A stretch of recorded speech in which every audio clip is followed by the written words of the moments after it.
Hey everyone, Technomentary here. In today's video, I'm going to show you how to capture screenshots on your iPhone in a few different ways. So let's get started. Now, first way to capture it is using your volume up and the side button. You need to press and release them at the same time, just like this. And it's going to go ahead and take a screenshot, and you can do edits and such, and you can share as well by clicking here or click on check mark to save it to photos, files, or quick notes. I'm just going to save it to photos.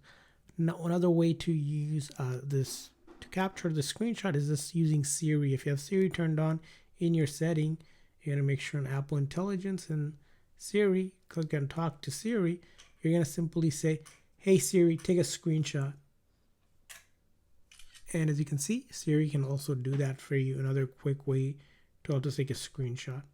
Now, another way you may also consider taking a screenshot is using the back tap feature. So in your setting, you're going to go to accessibility and then touch and then click on back tap, and then you can either use a double back tap or triple back tap. So I'm going to do a double one, and then I'm going to go to screenshot here.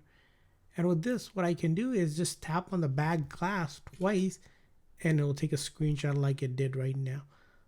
So those are different ways to capture or take screenshot on your iPhone. I hope this video was helpful. So please consider the like and subscribe button for more tips and tricks, and thanks for watching.